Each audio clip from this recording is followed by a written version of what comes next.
Kam nderin të ftoj për fjalën e tij përshëndetëse kryetarin e Partisë së Lëvizjes Legalitetit, zotin Shpëtim Axhami.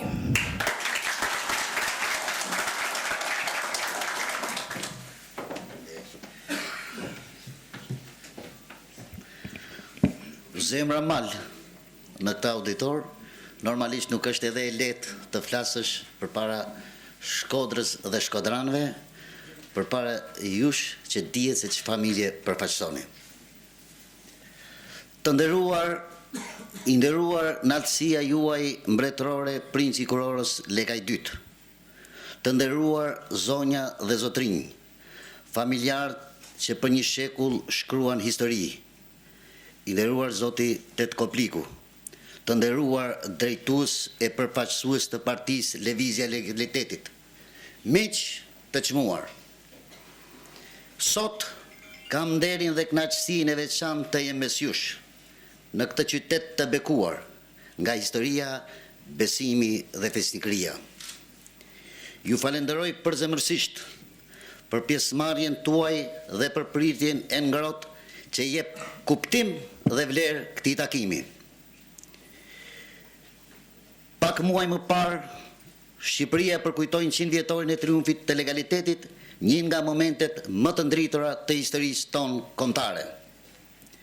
Për një shekull, që nga dhjetori i vitit 1924, breza të tërë legalistësh i kanë qëndruar besnik filozofisë zogiste dhe kauzës tonë mbretërore. Për kombë, për mbret, për shtet dhe për troje tona të lira etnike. Është detyrim moral dhe historik për ne, bijtë e tyre politik dhe shpirtëror, që të kujtojmë me respekt e minjoje të thellë ata që luftuan e sakrifikuan për këto ideale. Në këtë frym, në bashkëpunim me oborin mbretëror, princin e kurorës Lekaj 2, kemi ndërmarrë projektin kombëtar Kthim tek rrenjët, frym legaliste për të kujtuar dhe vlerësuar së bashku ajkën legaliste mbretërore në mbar Shqipërinë. Nuk është rastësi që këtë nismë detyruese tonën e nisim pikërisht këtu në Shkodër mes jush. Shkodra ka qenë dhe mbetet vatër e fisnikërisë dhe e patriotizmit shqiptar, qendër e qendresës kombëtare dhe mbi të gjitha bastion i mbretërisë dhe i zogizmit. Ju falenderoj mu. Këtu lindën e vepruan burra të mëdhenj, që në dhjetojën e vitit 1924 mundësuan triumfin e legalitetit dhe duke mbështetur Ahmet Zogun për të marrë në dorë fatet e vendit dhe të kombit tonë. Këtu u formuan njerëz që shërbyen me përkushtim në kohën e ndritut mbretërisë shqiptare në drejtimit e mbretit Zog për të ndërtuar shtetin e parë modern shqiptar.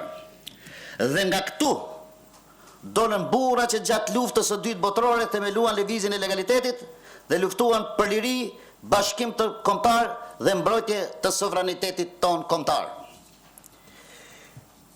Nderim të veçantë për ato që në mërgim ose në heshtje të diktaturës komuniste mbajtën lart gjallë idealet e monarkisë shqiptare. Nderim dhe minjoje për ata që pas vitit 1991 në kohën e pluralizmit politik vijuan me përkushtim rrugën e legalitetit dhe të rikthimit të formës qeverisës monarki kushtetuese. Të nderuar pjesëmarrës, ne duhet të jemi krenar për historinë dhe origjinën tonë, por edhe më të vetëdijshëm për përgjegjësitë që na takojnë të mbajmë sot. Shqipëria ka nevojë për një qasje të re, për besim dhe vizion të ri. Vetëm të bashkuar dhe me besim në Zot mund të ndryshojmë këtë realitet, që Shqipëria të mos shpopullohet, por të ringjallet, që shoqëria jonë të shëndoshet dhe rinia të gjejë shpresën në atë dheun e vet. Ne, që përfaqësojmë të djatën tradicionale konservatore dhe nacionalizmin shqiptar, kemi detyrim të punojmë më fort për familjen shqiptare, për kombin ton, për atë dheun ton. për të bërë të mundur rikthimin e sistemit mbretëror si garanci për stabilitet, unitet dhe zhvillim kombëtar. Faleminderit për vëmendjen, Zoti e bekoft Shkodrën, Shkodranët, Shqipërinë dhe shqiptarët kudo ku janë. Roft princi Kurorës, princi Leka i dytë.